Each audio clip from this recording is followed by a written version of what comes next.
Nous sommes à Ouando, capitale du département de la Cuvette, dans la partie septentrionale du Congo, une ville qui regorge plus de 20 000 habitants.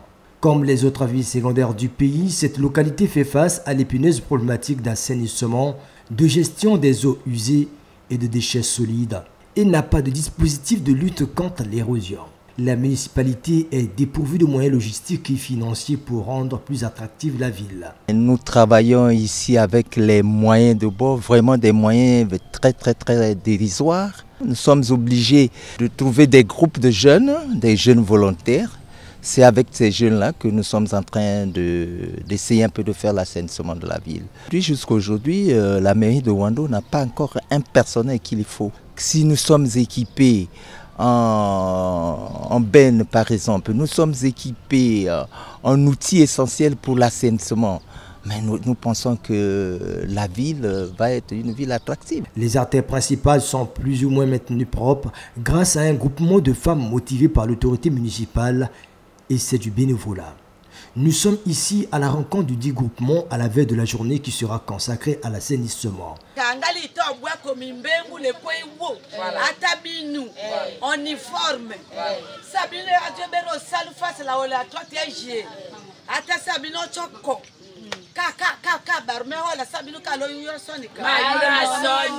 La dynamique des femmes de locaux nous raconte leurs mésaventures. To bandaki pana ko bongsa ba balabala to longa matite ezako yaka na ba balabala to komba to kendati. Nous œuvrons dans l'assainissement de notre cadre de vie. On assure le désherbage et le balayage des ruelles et artères principales de notre ville. Nous nous attelons à cette tâche le jour de repos. Nous étions au départ 15 femmes. Actuellement, nous sommes une vingtaine, nous travaillons bénévolement. Au fait, dans l'exercice de cette opération d'assainissement, on a toujours fait l'objet des moqueries de la part des jeunes, mais nous recevons des encouragements du maire.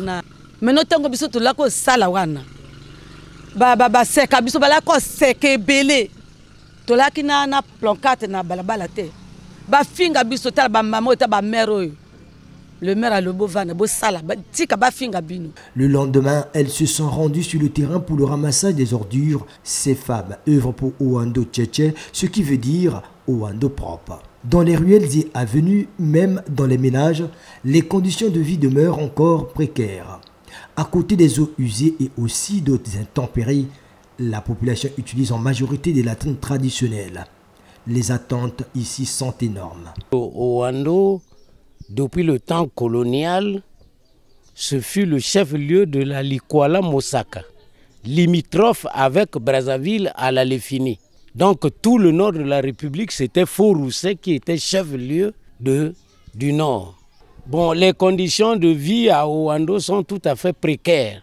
Je vous le dis parce que à un moment donné, Ouando serait une ville la plus avancée du nord. Mais aujourd'hui, quand vous arrivez à Ouando, vous ne sentez pas que vous êtes dans la ville la première du Nord. Voilà pourquoi je dis que c'est précaire, c'est à cause de ça. Mais entre-temps, ne jugez pas Ouando quand vous passez sur la nationale 2.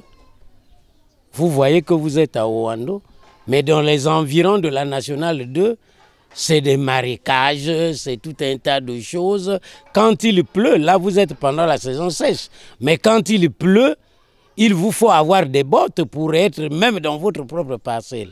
Voilà pourquoi nous ne sommes pas contents de ça et nous voulons que l'Union européenne, avec l'accord du président de la République, qu'il nous fasse ce travail pour qu'Ouando soit vraiment assaini et qu'il reprenne sa place. Les latrines, ce sont des trucs tout à fait primitifs, donc on creuse, bon, comme il n'y a pas tellement de profondeur, vous voyez. Quand vous creusez à moins de 2 mètres, vous atteignez déjà la nappe et vous ne pouvez plus avancer. Hein? Il y a même d'autres parcelles, quand ils creusent à moins d'1 mètre, c'est l'eau. Et quand vous faites des chiottes, il y a l'eau qui retombe même sur vous. Notre prochaine destination, c'est la ville de Kayi, deuxième localité bénéficiaire du programme Ville Résiliente. Avec plus de 70 000 habitants, cette ville connaît d'énormes difficultés liées à son urbanisation et à l'accélération du processus de décentralisation. Et la ville de Nkayi donc, est composée de 11 quartiers. Il y a l'arrondissement numéro 1 qui comporte 6 quartiers et celui numéro 2 comporte 5 quartiers. Et donc c'est une ville, comme vous le savez, qui occupe bien sûr la 4e place de notre pays. Une ville, pour ne pas donner trop d'éloges à nos cette dernière, mais c'est une ville bien classée, bon, quelque peu assainie. Il n'y a pas un service de voirie au niveau de la mairie. Quand on pourra, n'est-ce pas, organiser ce service, je crois que la mairie pourra prendre en main, n'est-ce pas, cette gestion des déchets solides et des déchets solides. Aux abords de ce lac, conséquence de la municipalisation accélérée, plus de 60 ménages se trouvent généralement inondés lors de la saison pluvieuse à Moanato, premier arrondissement de la ville de Nkayi. Des familles entières sont souvent contraintes de quitter leurs habitations. Ajoutez à cela les conditions hygiéniques qui ne sont pas propices. Quand il pleut ici, c'est grave, on ne dort pas bien. Il y a même l'insomnie, la tension aussi. Nous allons même dans l'herbe là, on peut chier parce que nous n'avons plus de latrines. On prend un sachet et puis bon, hein, comme à l'ancien temps, on chie et puis on jette. Hein. Le problème le plus crucial, c'est le problème du bassin artificiel là, provoqué par les travaux de la municipalisation. L'eau du bassin là est venue déverser sur le bassin naturel. Ça nous a provoqué même la perte d'une vie humaine d'un petit enfant de 14 ans qui s'était noyé là en plein mois de septembre, je vous en prie. La gestion des déchets solides dans la ville de Nkayi est assurée par le Renaduc. J'ai au moins une vingtaine de femmes, une dizaine d'hommes. Donc nous sommes là à ramasser les poubelles dans les ménages, nous sommes dans les marchés, nous sommes un peu partout dans la ville. Que nous passons de porte à porte pour collecter les déchets produits par les populations et nous les stockons temporairement à ce site où nous sommes. Et une fois la quantité à évacuer totalisée, nous collectons ces déchets au niveau de ce site pour les évacuer au niveau de la décharge finale. Les écoles dans les deux villes font également face au problème d'assainissement. Vraiment la situation est critique parce que tel, vous avez vu, surtout la poubelle, vraiment c'est n'importe quoi. En tout cas, le corps enseignant se débrouille dans le voisinage. Voilà. Ainsi, le programme Ville résiliente se propose pour l'Union européenne comme une réponse aux enjeux du développement urbain. La porte d'entrée de ce programme est l'assainissement dans ses 3 dimensions, gestion des eaux pluviales, eaux usées et déchets, aussi bien au niveau des infrastructures et la mise en place des services en faveur de 110 000 habitants, soit 3 000 ménages et 20 écoles pour un coût global de 21 milliards de francs CFA, y compris l'assistante technique aux mairies. En effet, les services d'assainissement pour être durables exigent non seulement une implication des usagers, mieux encore leur appropriation et leur engagement. Le GRET, avec plus de 30 ans d'expérience dans le domaine de l'assainissement et du développement local, part toujours de la connaissance et de la compréhension de l'existant pour construire les solutions adaptées au contexte local. Ces principes d'action se fondent sur la participation et le renforcement du pouvoir d'agir des habitants et des organisations de la société civile. Écoutez, ça c'est un projet extrêmement important, Ville résiliente, qui couvre à la fois donc, les municipalités de Ouando et de Nkayi. Et nous rentrons dans une phase opérationnelle et il est important que les citoyens eux-mêmes s'approprient. Et on avait vu qu'avec ce volet-là, donc, qui est mis en œuvre par des ONG, par le GRET, avec des dispositifs pour inviter au changement de comportement, pour mieux respecter donc l'environnement, l'utilisation du plastique, des déchets, etc.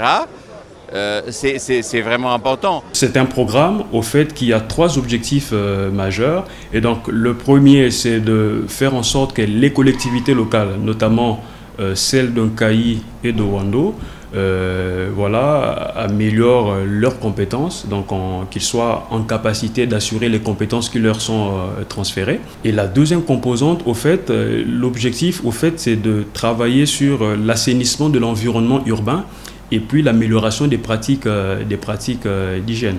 Il y a la troisième composante de ce programme, au fait, qui a pour objectif d'améliorer la gouvernance locale, mais aussi la participation des communautés, plus précisément des femmes, dans les questions liées à l'assainissement. Pour les maires des deux villes, le programme Ville Résiliente vient ici renforcer la gouvernance locale et aussi l'attractivité des villes secondaires. La cérémonie de lancement de ce matin, c'est déjà la toute première étape de la mise en œuvre de ce programme au bonheur des populations de la ville de Nkayi. Mais vous voyez bien que notre commune a des atouts liés aussi au plan culturel et touristique.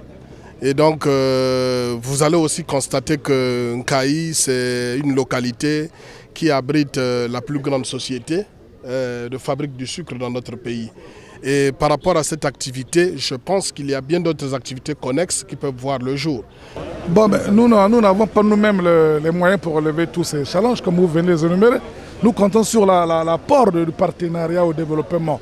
Et ce que l'UE est en train de nous apporter, c'est ça. Mais nous-mêmes, les défis, vous l'avez constaté, les défis sont très énormes en termes de ressources financières, en termes de ressources matérielles, si vous voulez, en termes de renforcement des capacités. Donc, effectivement, le démarrage de ce projet viendra booster tous ces enjeux. Et je crois qu'avec l'apport de tous, on pourrait relever tous ces défis. Le pilotage de ce programme est assuré par le ministère en charge de l'économie et du plan. Il y a eu des municipalisations accélérées dans les deux villes, Owando et Nkayi. On a certains ouvrages d'assainissement qui souffrent, d'autres inachevés, mais pour certains déjà on a constaté qu'ils étaient peut-être que sous-dimensionnés, donc on va les réhabiliter. Il y a la question des érosions qui sera prise en compte dans le cadre de cette grande composante dans le processus de recrutement des entreprises est en cours au niveau de la délégation générale des grands travaux. Résiliente, c'est un gros programme de 32 millions d'euros qui va augmenter la qualité de vie de ménage à Nkayi et Owando. C'est pour nous très important parce que comme ça, les citoyens peuvent porter ce projet, peuvent porter le changement pour rendre la ville plus attractive et pour augmenter leur qualité de vie. Le programme Ville Résiliente, un modèle de partenariat équipe Europe-Congo pour corriger les disparités qui existent entre les villes principales et les villes secondaires.